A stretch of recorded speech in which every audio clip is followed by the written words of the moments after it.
وَيُكَلِّمُ النَّاسَ فِي الْمَهْدِ وَكَهْلًا وَمِنَ الصَّالِحِينَ، لوگوں سے گہوارے میں بھی کلام کرے گا اور بڑی عمر کو پہنچ کر بھی، اور وہ ایک مرد صالح ہوگا۔ قالت رب أَنَّى يَكُونُ لِي وَلَدٌ وَلَمْ يَمْسَسْنِي بَشَرٌ قال كذلك الله يخلق ما يشاء إذا قضى أمرا فإنما يقول له كن فيكون۔ یہ سن کر مریم بولی، پروردگار میرے ہاں بچہ کہاں سے ہوگا؟ مجھے تو کسی شخص نے ہاتھ تک نہیں لگایا۔ جواب ملا، ایسا ہی ہوگا، اللہ جو چاہتا ہے پیدا کرتا ہے۔ وہ جب کسی کام کے کرنے کا فیصلہ فرماتا ہے تو بس کہتا ہے کہ ہو جا، اور وہ ہو جاتا ہے۔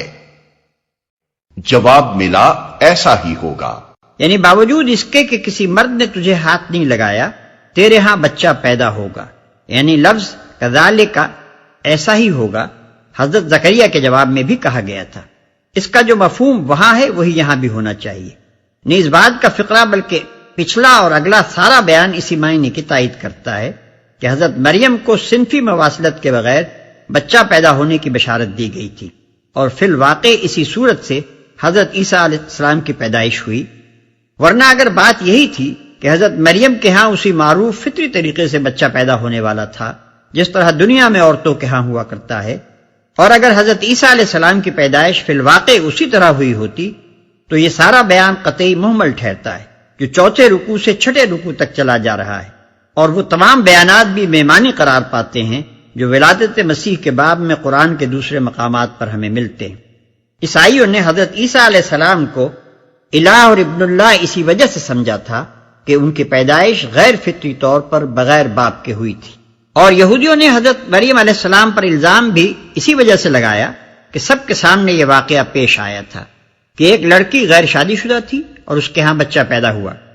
اگر یہ سرے سے واقعہ ہی نہ تھا تب ان دونوں گروہوں کے خیالات کی تردید میں بس اتنا کہہ دینا بالکل کافی تھا کہ تم لوگ غلط کہتے ہو، وہ لڑکی شادی شدہ تھی، فلاں شخص اس کا شوہر تھا، اور اسی کے نطفے سے عیسیٰ علیہ السلام پیدا ہوئے تھے۔ یہ مختصر سی دو ٹوک بات کہنے کے بجائے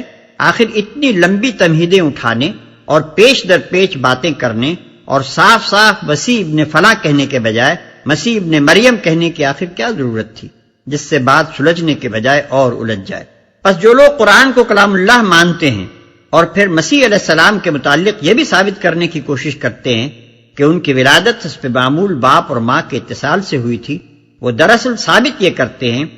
کہ اللہ تعالیٰ اظہار ما فی الضمیر اور بیان مدعا کی اتنی قدرت بھی نہیں رکھتا جتنی خود یہ حضرات رکھتے ہیں۔